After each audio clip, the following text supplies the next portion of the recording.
Der Bergsturz, den es in Blatten gegeben hat, Ende Mai, das ist eine sogenannte Prozesskaskade. Der Berg war über Jahre schon sehr aktiv im Steinschlag. Die Steine haben den Gletscher, der unten dran war, bedeckt. Dadurch ist der Gletscher leicht vorgestoßen. Und an dem Tag ist sozusagen der letzte Kick gekommen. Also der Berg hat sich nochmal massiv bewegt und das ganze Material nach unten ins Tal befördert und die Katastrophe verursacht, die alle gesehen haben. Auf die Aufnahmen, die von der Drohne gemacht wurden, kriegt man wirklich ein sehr gutes Bild, was genau passiert ist. Man sieht den Abbruchort, also den Grat, das kleine Nesthorn. Von den Bildern erkennt man direkt, dass das nicht sonderlich stabiler Fels ist. Man sieht den Teil, wo früher der Gletscher drin war. Das ist die Senke mit den Steinen drin. Man sieht die Sturzbahn. Das ist diese enorme Stele, die man da sieht, die total vegetationslos ist. Dort war früher ein Wald, dort hat es Wiesen gehabt. Das ist alles im Tal mit beschleunigt worden. Und man sieht natürlich auch die Ablagerung, also dort, wo das Material jetzt liegt. Also was man da sieht auf der rechten Seite, sind die Häuser, die jetzt im Wasser stehen. Das sind Häuser, die beim Sturzereignis an sich unbeschädigt geblieben sind. Aber was passiert ist, dass die Schuttmasse den Fluss, die Lonza, gestaut hat und damit den See erstellt hat, wo dann die Häuser geflutet hat. Die Herausforderungen, die sich stellen bei Häusern, die so im Wasser stehen, die sind vielfältig. Man kann sich zum Beispiel vorstellen, dass gewisse Häuser eine Ölheizung hatten. Also die Öltanks, die schwimmen auf und leeren sich auf. Also das muss man wieder einfangen. Das Hauptgut, das in diesen Häusern ist, das ist natürlich noch wertvoll für die Besitzer und Besitzerinnen von diesen Häusern. Und nicht zuletzt wird man auch mal an den Wiederaufbau denken. Also was passiert mit dem?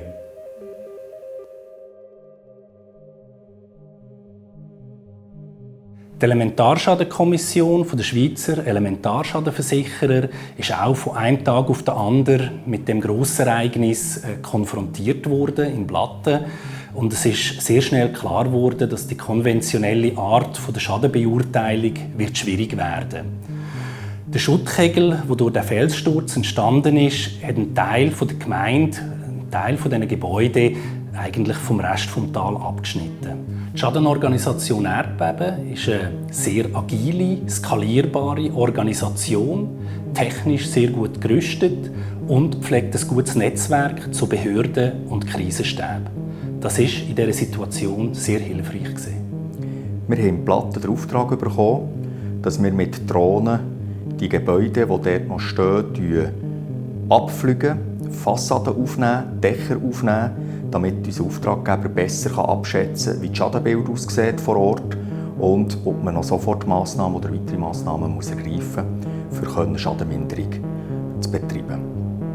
Nachdem wir den Auftrag bekommen haben, haben wir innerhalb von 48 Stunden im Einsatzgebiet sein und mit den Drohnen die Häuser abfliegen und dort im Prinzip mit unserem Auftrag anfangen.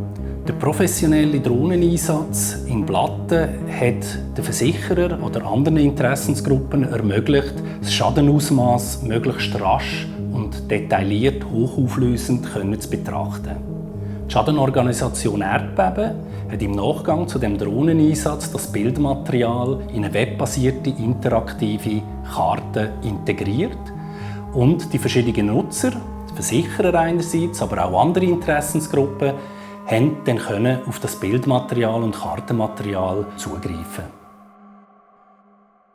Hier seht ihr jetzt die grünen, gelben und roten Punkte. Die roten Punkte sind Gebäude, die einen Totalschaden haben. Die gelben Punkte sind solche, die wir nicht abfliegen müssen, weil sie kein Schadenbild haben.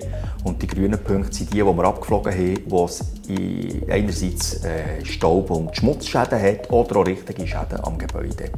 Jeder von diesen Bullets ist irgendwie benamst mit einer Zahl da und die Zahl ist der eidgenössische Gebäudeidentifikator, EGID genannt, wo die Versicherung eindeutig jedes Gebäude zuweisen kann. Und damit es einfacher zum Suchen geht, kann man entweder über EGID da oben suchen oder man kann Adressen eingeben. Jetzt scrollen wir da mal ein bisschen rein, dass wir so ein Gebäude finden hier. Wir nehmen das da oben. Dann geht auf der rechten Seite für Sie ein Fenster auf, das nachher zeigt, welches Gebäude ist es, an welcher Adresse ist es, in welcher Gemeinde ist es, wann ist es gebaut worden und dann die entsprechenden Bilder hier unten dran sind. Und dann kann man nachher in so ein Bild reinklicken, wie jetzt zum Beispiel hier. Und jetzt können wir schauen, hat das Dach irgendwelche Schäden? Nein, das Dach hat jetzt keine Trümmerschäden, es hat einfach Dreck drauf, das muss man sicher reinigen. Und es gibt jetzt eine Versicherung ein Bild darüber, wie gross bei diesem Gebäude das Schadenmass in etwa ist. Ganz am Anfang haben wir mit dem regionalen Führungsstab Platten müssen klären, ist es überhaupt machbar? Kommen wir in irgendeiner Form in Schadenperimeter rein, ohne dass wir unsere Leute oder uns selber oder andere gefährden mit diesem Einsatz. Das heisst, es hat nach wie vor Abbrüche geben, das hat man auch immer gesehen am Berg. Und das andere war, wir hatten Flugbetrieb, die ERZ Zermatt war im Gelände, die Armee war im Gelände und wir mit unseren Drohnen.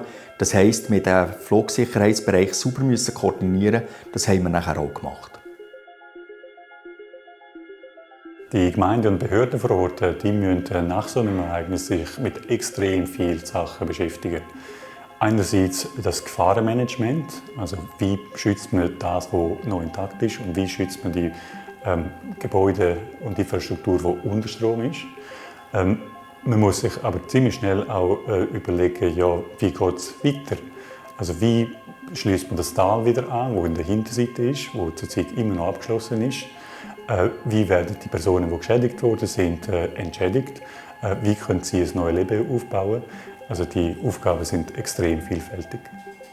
Dass es der Schadenorganisation Erdbeben möglich war, zu zeigen, dass wir nebst dem Erdbeben auch für Elementarschäden eingesetzt werden können, dass das sinnvoll ist, dass das eine Massnahme ist, die auch Führungsstäbe entlasten kann, ist nur möglich gewesen, weil der regionale Führungsstab Lötschental als Partner so gut funktioniert hat mit uns. Ihre Vorarbeit war die Basis für das Gelingen von unserem Einsatz.